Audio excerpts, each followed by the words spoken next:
नमस्कार माझ्या भारतीय तरुण तरुणींनो, आज आपण एका अशा अवलिया कलाकाराबद्दल बोलणार आहोत ज्यांनी नाट्य क्षेत्रात आपला ठसा उमटवलाच, पण आपली लेखणी एक तलवार म्हणून वापरली आणि त्यांनी इतिहास घडवला। मी एका अशा व्यक्तीचं नाव घेत आहे ज्याने मराठी कलाक्षेत्राला एका उच्च दर्जावर नेऊन ठेवलं। त्यांचं नाव आहे विजय धोंडोपंत तेंडुलकर। हे एक भारतीय साहित्यिक आणि रंगभूमीवर एक उत्तुंग व्यक्तिमत्व होते आणि त्यांच्याबद्दल बोलण्यासाठी मी तुमच्यासमोर खडा उभा आहे, सन्मानाने उभा आहे। खरं तर त्यांचे जीवन आणि कार्य आपल्याला सखोल धडे देतात।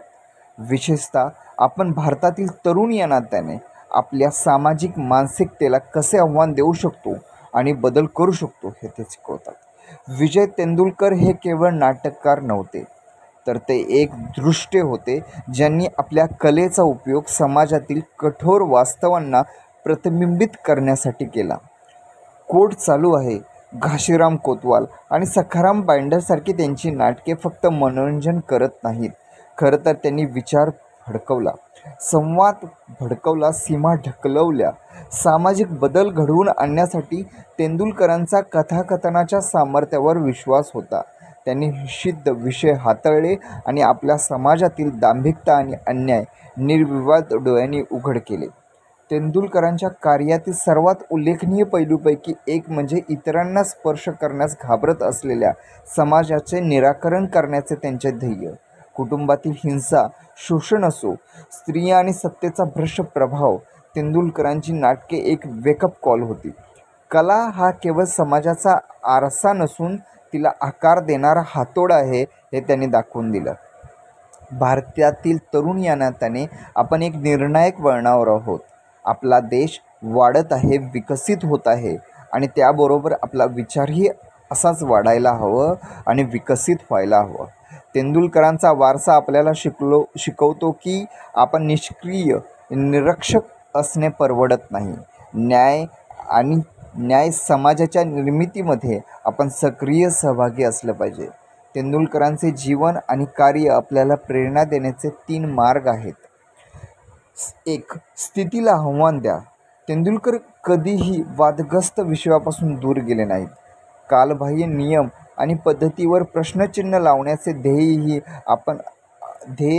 आपण असले पाहिजे असे तेंडुलकरांना कायमच वाटले।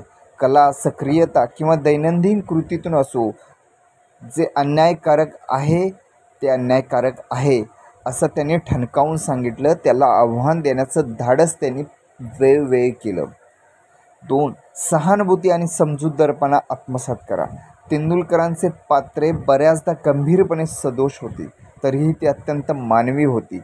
विविध दृष्टिकोन समजून घेऊन, विशेषतः उपेक्षित असलेले आपण अधिक समावेशक समाज घडवू शकतो असं तेंडुलकरांना कायमच वाटलं। 3. बदलांचे साधक म्हणून सृजनशीलतेचा वापर करा। तेंडुलकरांनी आपल्या पेनचा वापर लढवण्यासाठी केला, तलवारीसारखा त्याचा वापर केला। आजच्या जगात आमच्याकडे अनेक साधनं आहेत ज्याचा आपणही वापर करू शकतो, जसं की सोशल मीडिया, तंत्रज्ञान, जागतिक व्यासपीठ, जागरूकता पसरवण्यासाठी, शिक्षित करण्यासाठी आपण त्याचा वापर करू शकतो आणि बदलाची प्रेरणा देण्यासाठी याचा सृजनशीलपणे वापर आपण करूया। शेवटी तेंडुलकर हे एक नाटककार म्हणून नव्हे, तरी परिवर्तनाचे उत्प्रेरक म्हणून लक्षात ठेवूया। त्यांचे कार्य आपल्याला आठवण करून देते की तारुण्य हा केवळ जीवनाचा टप्पा नसून मनाची अवस्था आहे। ही वेळ आहे धाडसी होण्याची, प्रश्न विचारण्याची, नवनवीन शोध घेण्याची आणि प्रगती साधण्याची। तर धन्यवाद मित्रांनो, विजय तेंडुलकरांचा वारसा पुढे चालवूया आणि चांगल्या अधिक न्याय भारतासाठी प्रयत्न करूया। जय हिंद, जय महाराष्ट्र।